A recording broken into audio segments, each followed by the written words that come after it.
Hey everybody, it is Jason from the Texas Gun Vault 2, and I'm coming to you tonight with, I guess, the second part of my Mark 12 Mod 1 assembly or build. And I don't know how far I'm going to get in this. I want to start working on the upper receiver and put the barrel and the handguard on. That's kind of my goal for tonight. And I want to show you the parts I have. And of course, we're going to start with the upper receiver. Now, to be a clone correct upper receiver, pretty much it has to be a Colt, I guess maybe, or an FN. And I purchased a Colt fully assembled upper receiver. So this has the, let's see if I can get it here, you can see the forging mark on it. It's the keyhole. I don't know if I can get that in the right light. There it is, the keyhole right there. And it does not have the cage code. So this is an older one. The cage codes were added in a time period after generally the Mark 12s. And so this is a real Colt upper. It has a real Colt upper parts kit in it. So that would be clone correct for this build. So that's what the foundation of the upper is going to be. Let me just kind of wipe everything down. People once again ask me, where do I get all this stuff? I believe this one I got from Midway, USA. Okay, so that's where I got it from. I think Brownells, who also stocks Colt stuff, they were just out of everything. But I think Midway USA had this one in stock. So, authentic Colt upper receiver. So let me go ahead and put this in this vise so I can get started here and mount it in my vise block. Oh, sorry, this is the vise block as you mount it in my vise. All right, here we go. Okay, I'm gonna move this camera out of the way.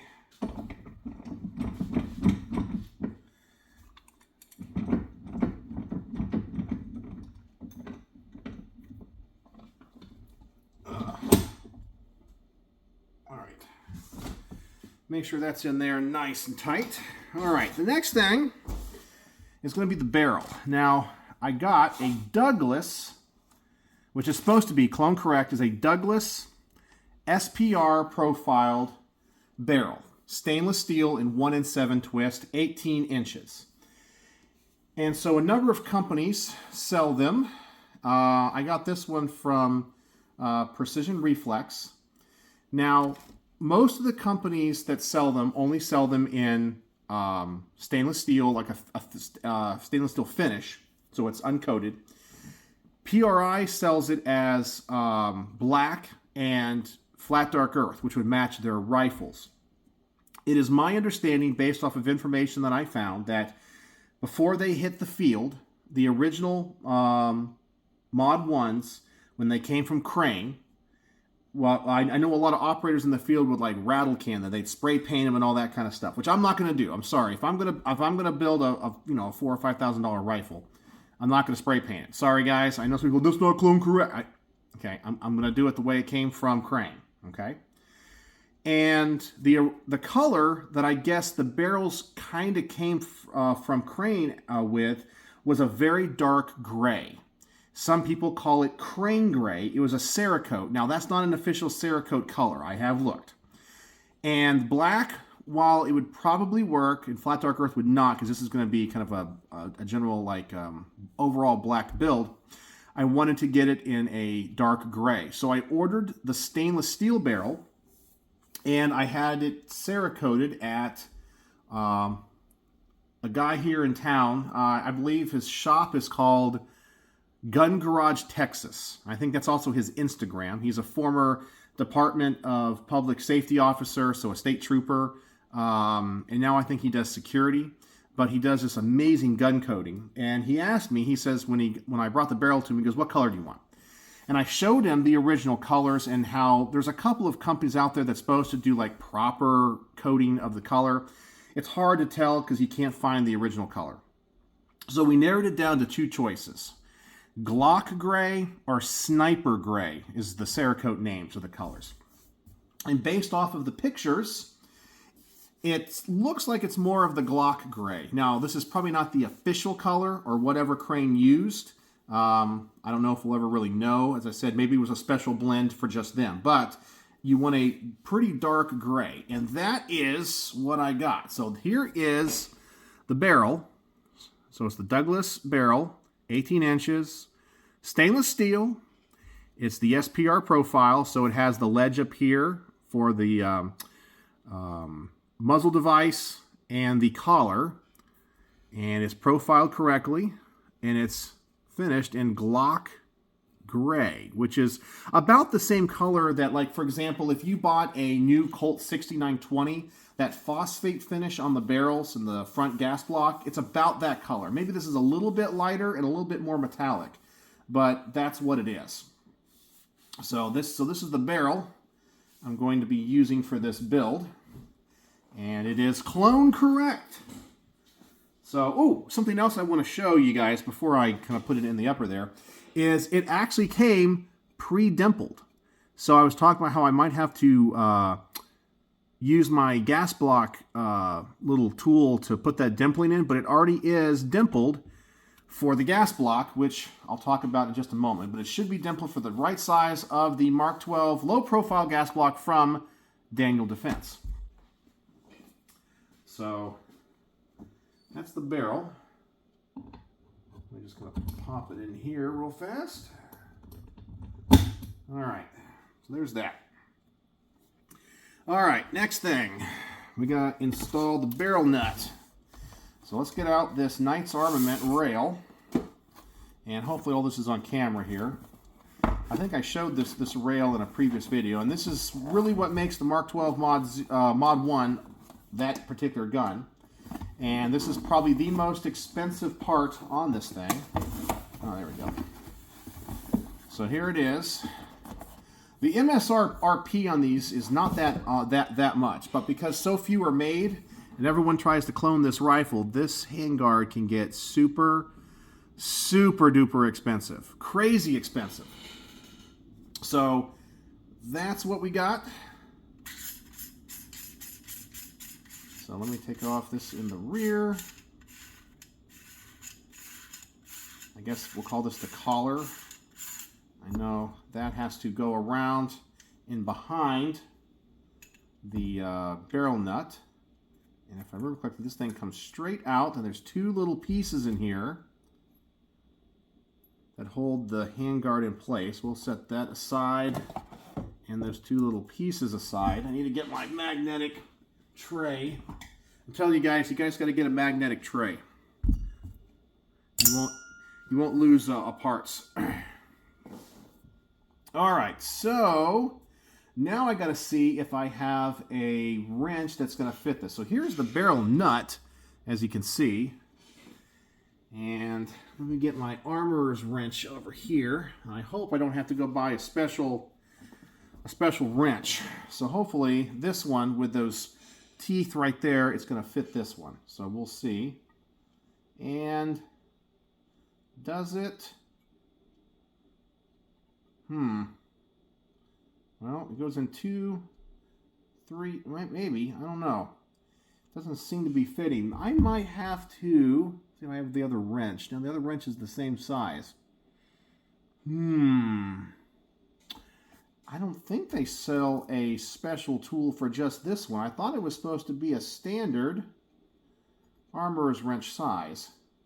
Oh, yep, there it is. It does fit. It's just really tight. Okay, so we will go with that. Yeah, it's super tight. Ugh. All right, so it will work. Okay, so let's go ahead and put this thing on and tighten down the barrel nut. Now, one of the things that I do, which is a little bit different than some other builders. Now, some people don't put any grease on the threads of the upper. Some people do. There's actually a mil-spec one that some people can get.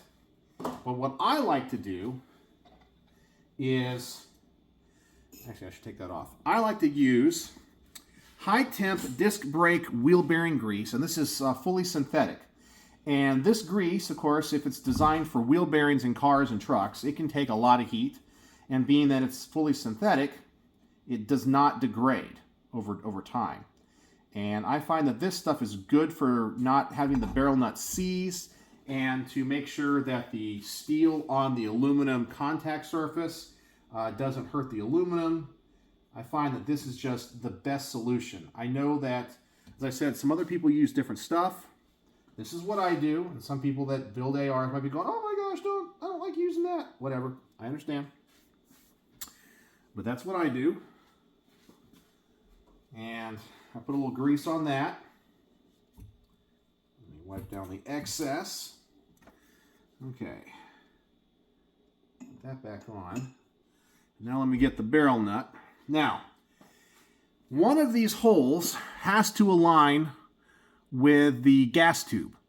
And I'm going to tell you my situation every time I build an AR and get to this point. The torque specifications for these barrel nuts are supposed to be between 35 pounds and 70 pounds.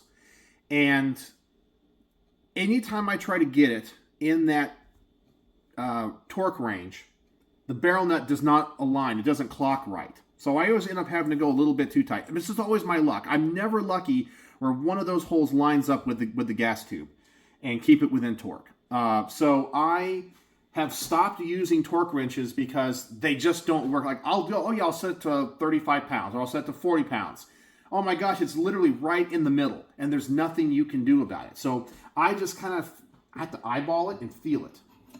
And that's just how I do it in my system. You are free to do it differently.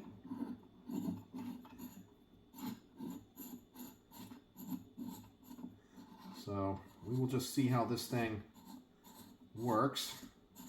Screw it in as far as I can.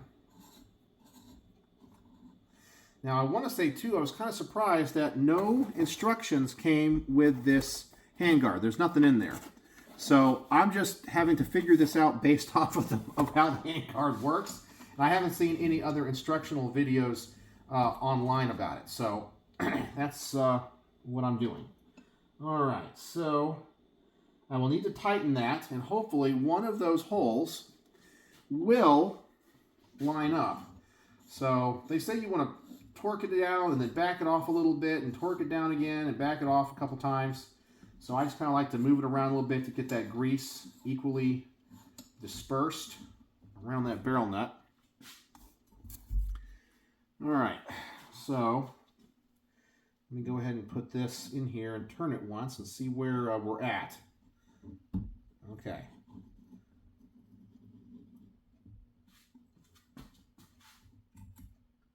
Actually, I think we're going to be pretty good. Let me back it off, tighten it, back it off a little bit.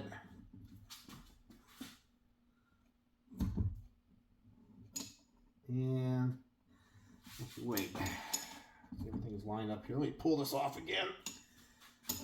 It's hard to see in there. All right, where are we at now? Okay, we're pretty close.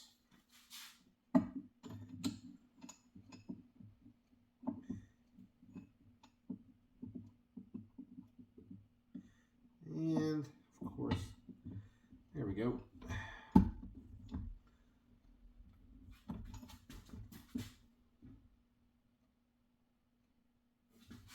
I think just a little bit more.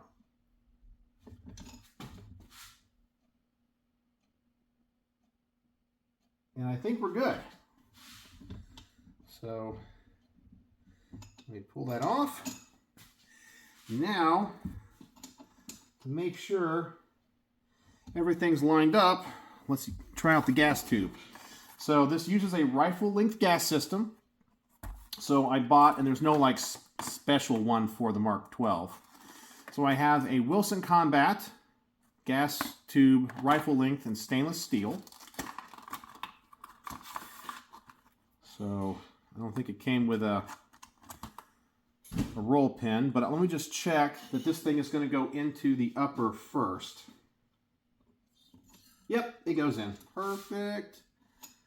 That's what I wanted to see. Okay. So we're good there.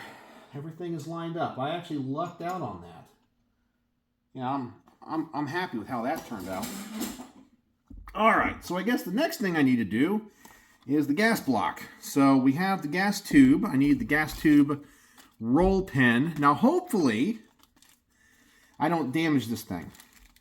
I'm telling you, sometimes these gas tube roll pins are not really the right size, and I have a hard time getting them into the gas blocks, and I got to do it 2 or 3 times. So here's the roll pin, and this one's just a Colt, or they say it's Colt. I'm sure it's subcontracted out by somebody else.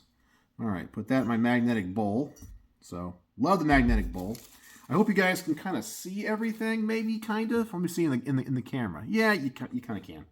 And I'll give you guys some close-ups. And let me see if I can adjust the camera too a little bit. And that's probably a little bit better. All right, so let's get out this Daniel Defense Mk12 gas block here. We got the Loctite, the 262 thread locker. I wonder if I got some of that myself. Other stuff. I got a couple of different thread lockers here. I got the 242.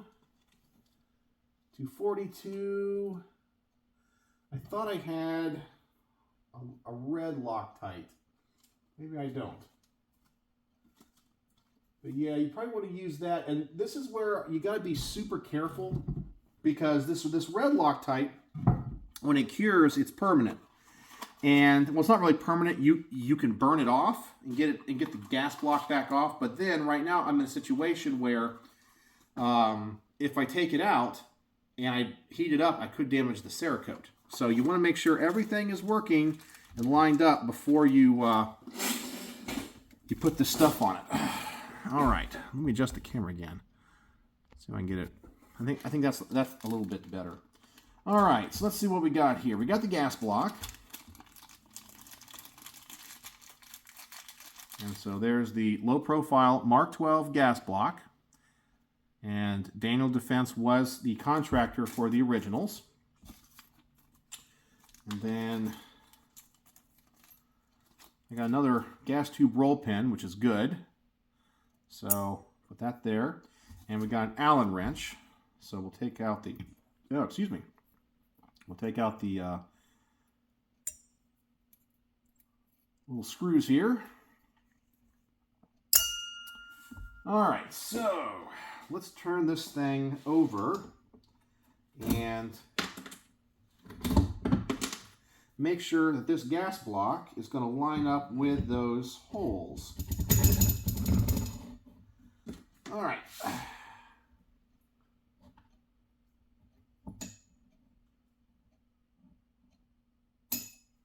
think this will go through, will it? No, it won't. Okay. I guess we're secure enough for this. All right, let's make sure that this gas block's going to go over this. Gotta make sure you put the gas block on first before you put the muzzle device. All right. And that's going to be tight. So far, I think we're good.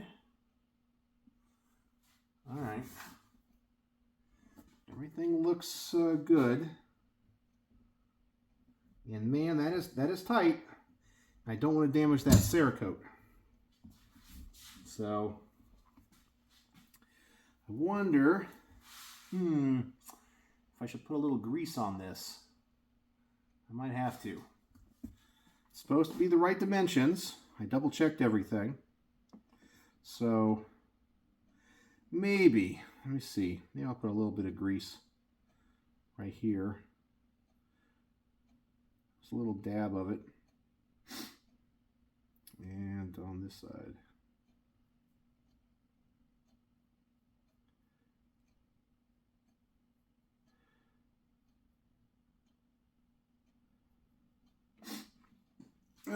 Okay. Yeah, I've never really had a gas block go on that tight before. There it goes. All right. Now I may have to get my rawhide hammer out and tap this thing back.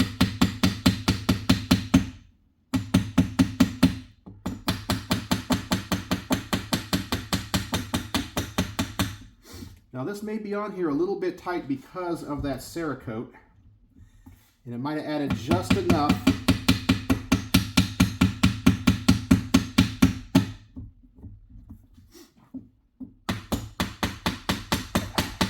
and it's going.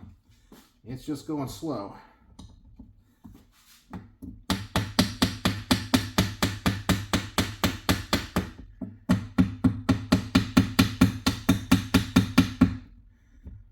All right.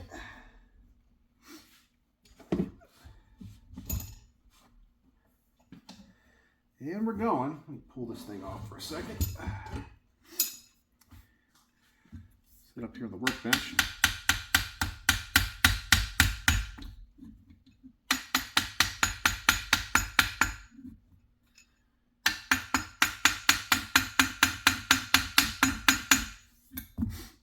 All right. Almost there. All right, so what can I do? What can I do? It's definitely a little bit tight. It's not scratching the Cerakote, and it's almost there, as I said.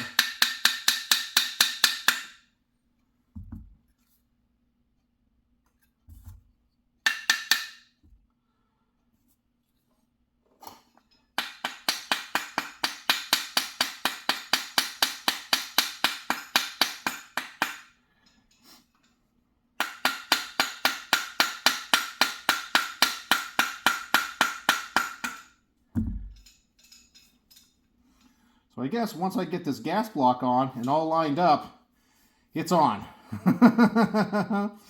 So, all right, I think I'm going to need a different hammer here. Maybe not. I don't know. It's close.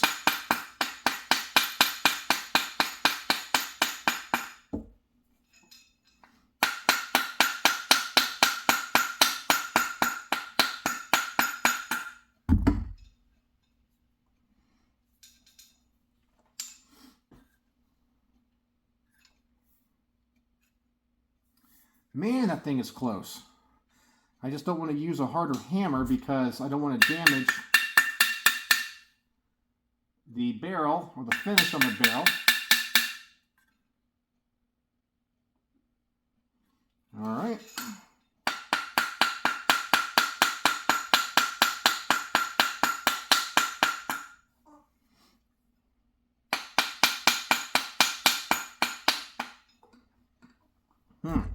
See, this is the fun of building one of these things, because nothing ever goes according to plan.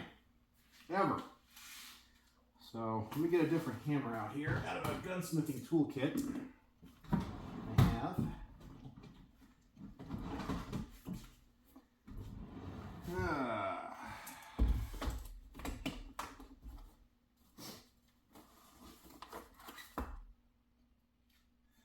All right. So this one, let's see if this one helps me a little bit, gives me a little bit more.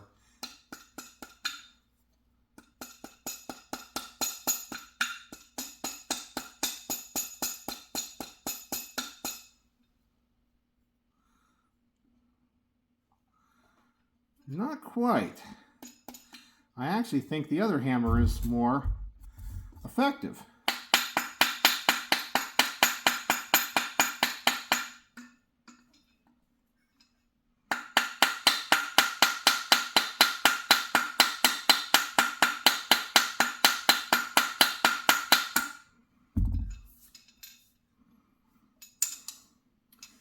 Man, we just got to go like another 1/4 of an inch. We've never had a gas block go on this tight before. As I said, it might just be the Cerakote that added a little bit of length to it. It's not damaging the Cerakote at all. It looks good to me. Everything looks solid. I just got to get that gas block on a little bit more. As you can see, that's the dimple on the bottom, and there's the gas port on the top. So maybe I won't do as much with this video as I thought I was going to do. If I can just get this gas block on today, I'll be happy. All right, so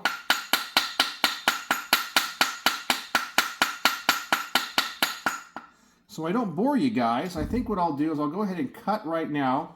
I'll continue just trying to get this thing on, and as soon as I get it all on, I'll come back to you, and we'll go from there. All right, and we're back, and we got the gas block on. Everything is lined up. So that was just a little bit tighter than what I was expecting it to be, but we got it on. All right, so let's go ahead and put in the screws now. I guess, wait, maybe I should try the gas block just to make sure everything's going to go into the upper before I take it back out or put in that pin. Everything's going in just fine. Yep, everything will line up like it's supposed to. All right, so I guess we will do the Loctite now. And here we go. See, that's the thing about my builds. You know, I'm always jealous of other people because when it comes to their builds, everything goes together just like it's supposed to. You know, they buy the parts. I always get something that's always a little bit out of spec or always have a little bit of issue putting on something. And that's what it was. All right.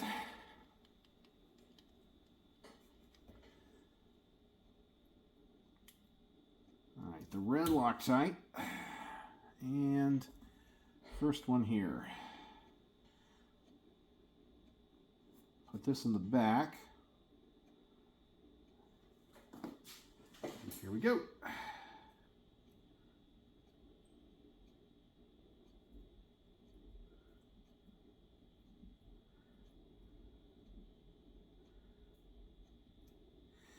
And now, pretty much the only way I will ever get that back out is if I burn it off. I got to get it super hot to break that Loctite. So that gas block is now on there, nice and firm.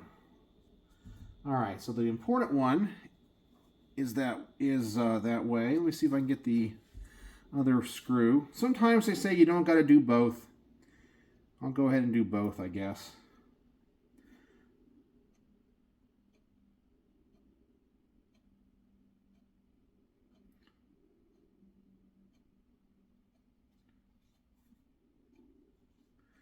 All right, here we go.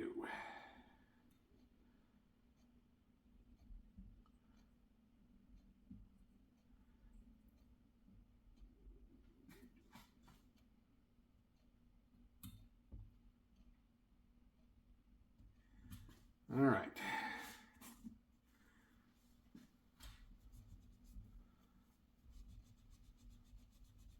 Okie doke. Both set screws are now in. Gas block is looking good. So now we're going to put the roll pin in the gas tube. And my desk is already starting to look a little bit disheveled here, so let's see here. You guys can see what my workbench looks like. All right. Get that to the side there. All right, so now let me go get my roll pin holder.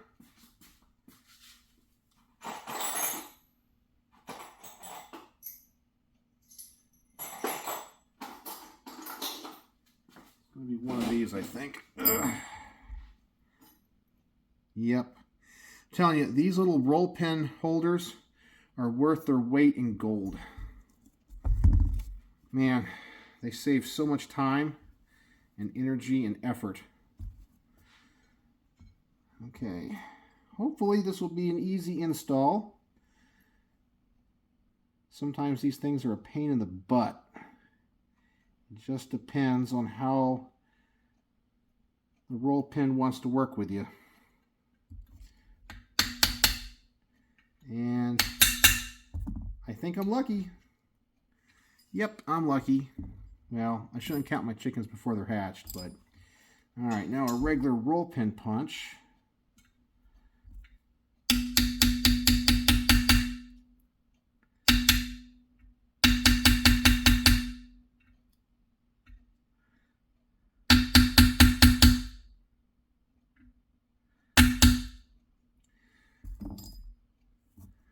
need that one to go in just a little bit more. Let me see if I got a different size. All right, we'll try this one.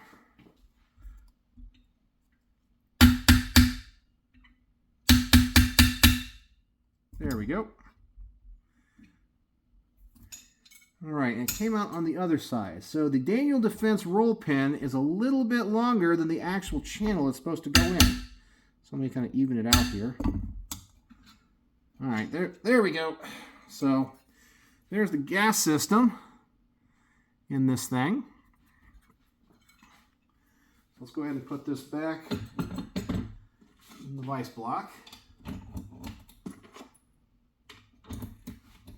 All right. So the next thing will be the outer handguard. So let me wipe off the barrel first.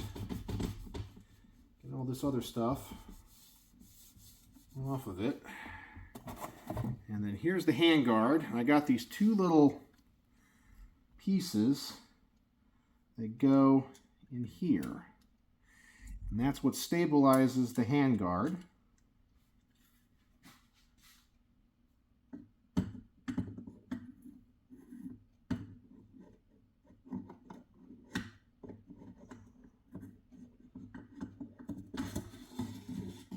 Goes. All right, and I'll put a little bit of grease on these threads as well.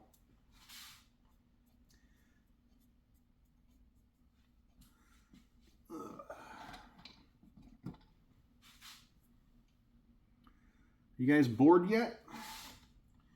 You guys want to see what it's like here in the Texas Gun Vault garage?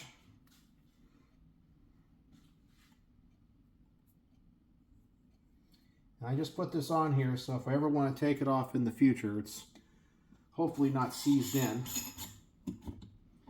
All right, so, okay, so that's going to work. And then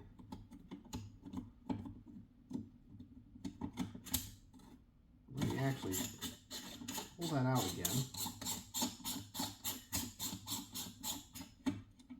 Okay, and that goes in.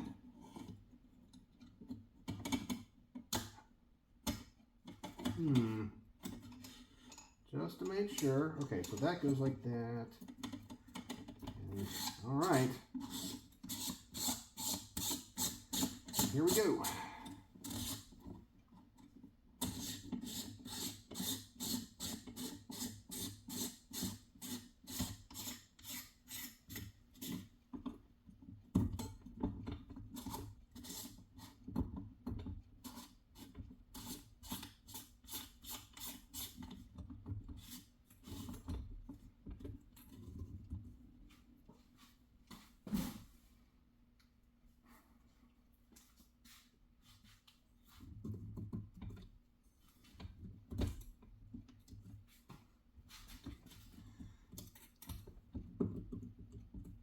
All right, the handguard should be on there. Let me just make sure everything's lining up. Yeah, it looks good. It looks really good.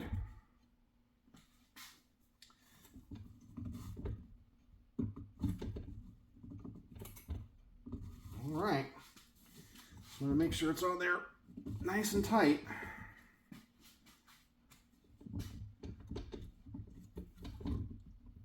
Okay.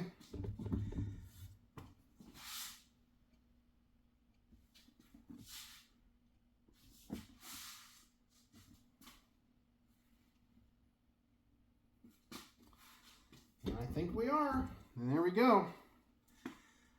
So that handguard's now on there. So now let's go to the muzzle device and the collar. And I think we will end it there tonight. So this is the Ops Inc. muzzle device with the collar. So here's the long collar. It's supposed to go over this. And I need an Allen wrench for this. I don't remember which Allen wrench it was. In fact, my Allen wrenches are behind my camera here. So I'm going to quickly cut so I can get my Allen wrench. I'll be right back. And I'm back, and I got the right Allen wrench. So, also let me adjust the camera again. I'm sorry I can't be more detailed than this, but I got to kind of be vague for all the rules of YouTube and things. They say to use blue Loctite because there's a little set screw on this. So, got my blue Loctite. This is the Thread Locker Blue 242. So don't use red, use blue on this one. And probably what I need to do is take the upper and turn it upside down again.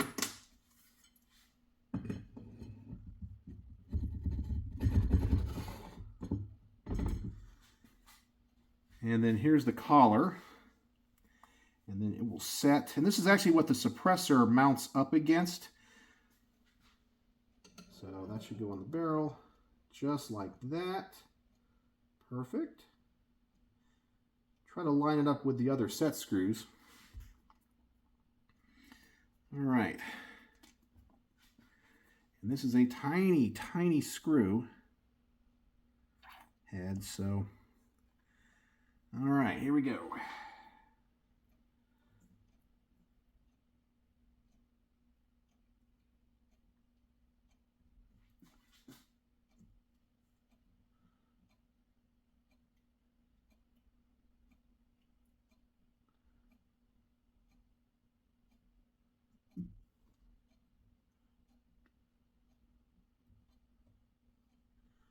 All right. Let me just make sure everything lines up because I am a perfectionist. All right. All right, so maybe that's not the right Allen wrench size. I thought it was.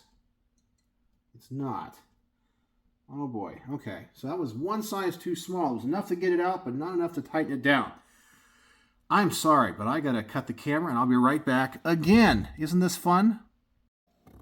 All right, so I'm back once again, and now I think I got the right Allen wrench size. And yeah, it's definitely tight. And with that blue Loctite, it should set overnight and should be good. I'm really kind of surprised that this thing is just set with one little tiny set screw, but I double checked my other Mark 12 that already had an assembled upper from PRI, and it's exactly the same way that one is. So now the collar is on the barrel, so let me show you what that looks like. So here we have the gas block, and here's the collar that the suppressor will sit up against. There you go. And now, go ahead and turn this around again.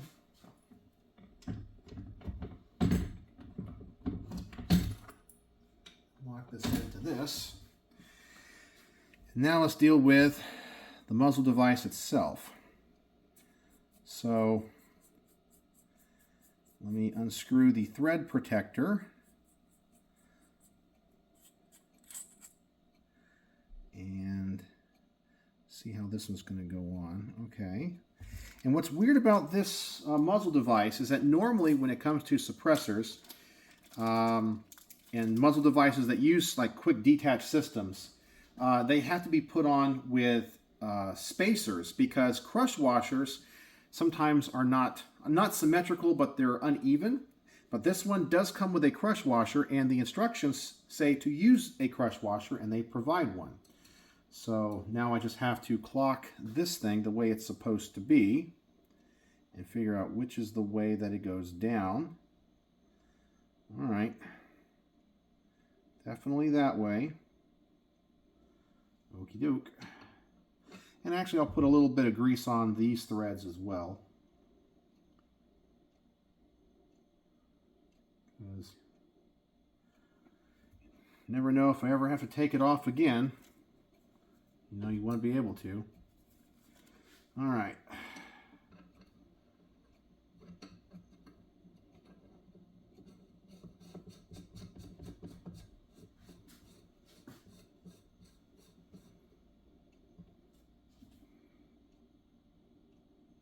And actually, I'm going to be pretty lucky on this thing.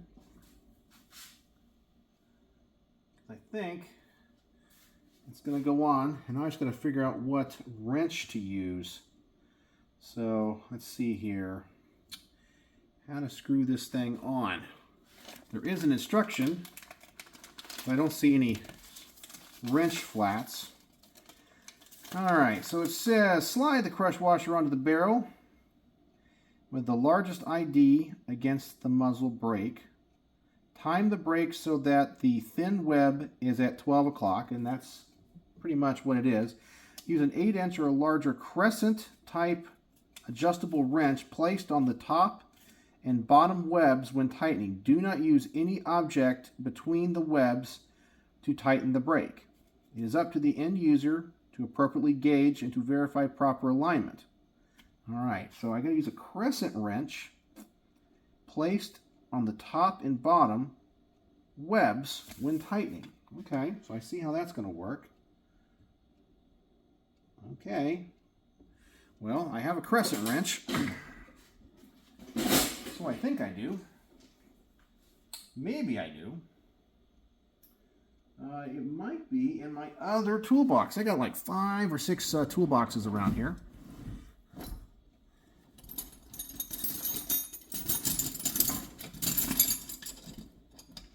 Oh, where'd I put my old crescent wrench? Don't tell me I'm going to have to cut the film again to come back and do this. All right, there's vices. Regular wrench. I don't see my crescent wrench. Whoa, here it is. All right.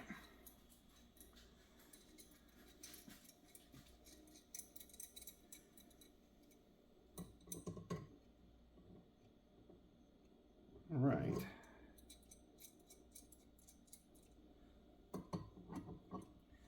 So between those two webs, anti-tighten it this way. All right, just to be sure.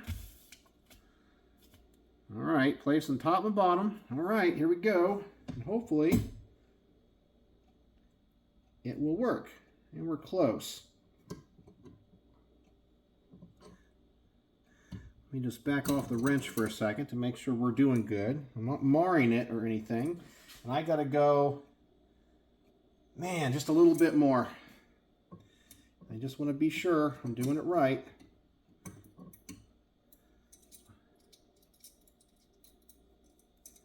It's always good to be careful and go slow.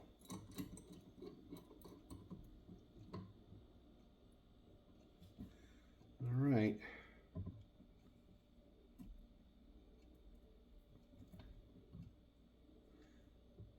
Maybe. Woo! I might have gotten it.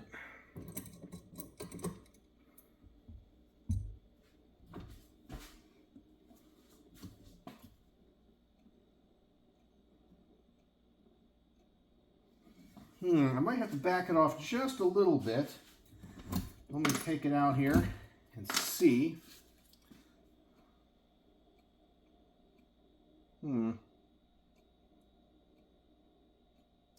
Actually, it might need to go just a little bit more. I'll show you. So, it's just off by, I mean, just a little bit.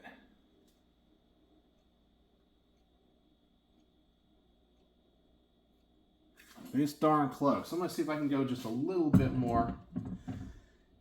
If not, I can leave it there and I'd be happy, but I would say it's like 1 or 2 degrees off. So we'll see. All right. Yeah, they really need to have a wrench flat on designed into this muzzle device. All right, here we go. Man, I don't know if it's going to go any more. I don't want to crank it down any more than that. We're just using this little crescent wrench. Man, it's close. I think we're going to say it's good.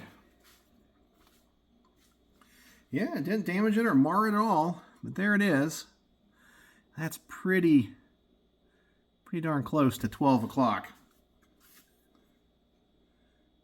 Yeah, I'll take that. There you go. So, Here's the thread protector.